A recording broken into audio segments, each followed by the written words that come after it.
Hey guys, my name is Sanjay and welcome to the Engineer Wannabe YouTube channel. Today we're going to be doing a bit of a follow-up video to my review of the SBGA415 here, which is the the Grand Seiko Seasons Winter Edition. I have the Summer Edition here as well, and I wanted to compare them really quickly.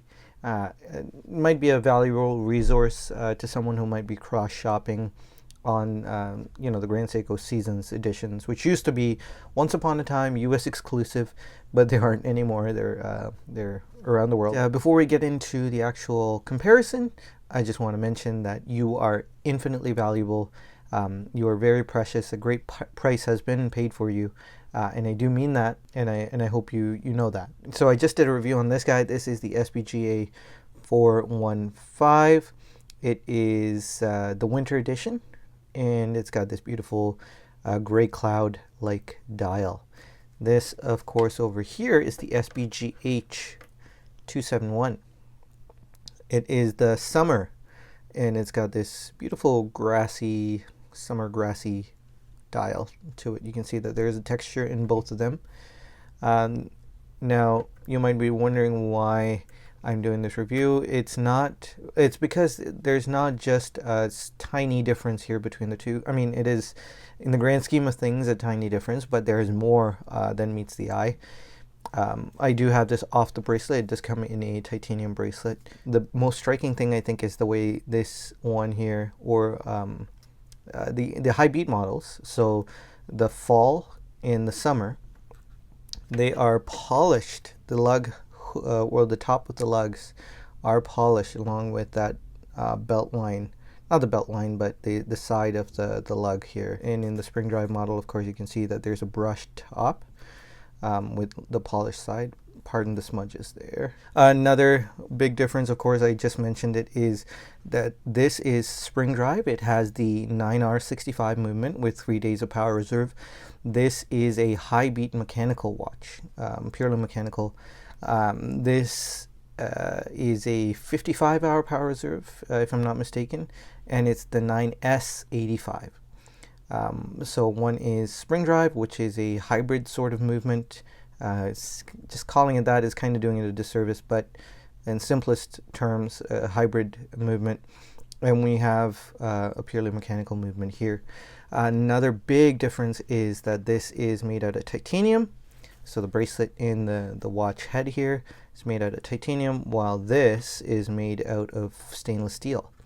And you can tell that there's a significant luster, brighter luster here with the stainless steel. The titanium is grade 5 titanium, which is very glossy when polished, but the stainless steel is really tough to beat when it comes to pure shine. Another difference, of course, is that comes inherently with the different materials, is this is way lighter. The winter here is 89 grams.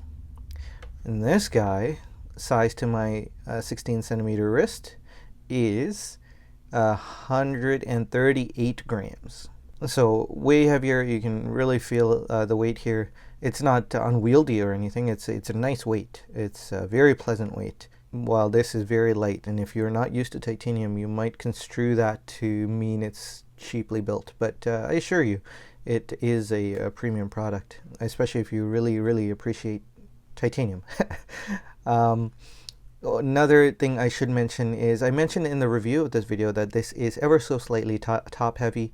It's not that this is heavy, and like I just mentioned, it's very light, but the bracelet only weighs 38 grams. So when it's sized to my wrist, it's less than half the weight of the watch, significantly less than half the weight of the watch head. The watch head is 51 grams, by the way, significantly less than half the weight of the watch, so that this doesn't sit as planted on the wrist when you're wearing it on a bracelet. Over here, the watch head weighs 68 grams, so not that much heavier, but significant. 68 grams. The watch head bracelet weighs 70 grams, so almost exactly half the weight of the watch head. And so when I wear this on a bracelet, it just feels a bit more planted on my wrist.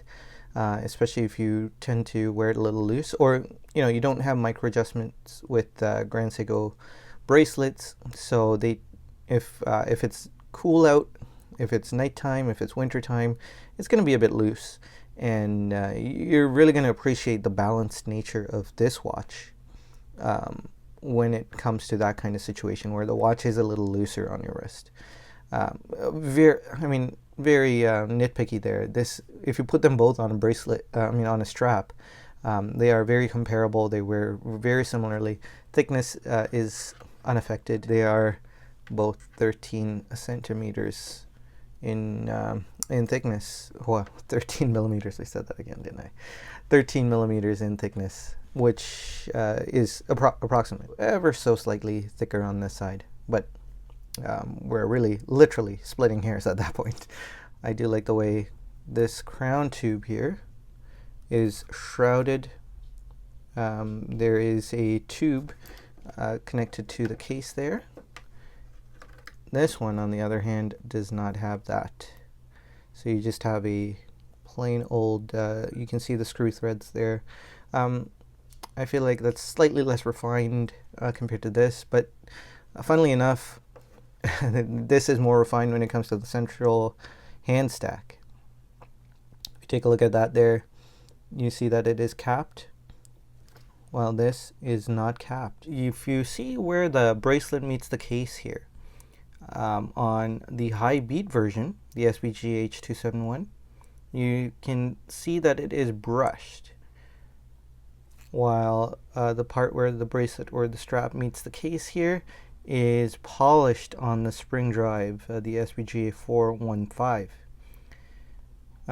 I think the polished looks a lot better because the brushing here looks a little dubious. It feels like there's a bit of distortion in the metal itself, and it doesn't look as premium as this polishing job here. Another thing here is the crown. Take a look at this crown here. You've got a media blasted center with polished Grand Seiko logo there. Very nice knurling on the crown as well. Over on the high beat, the crown is almost entirely polished. It's concave and nice knurling as well. Very easy to operate, but no media blasting. So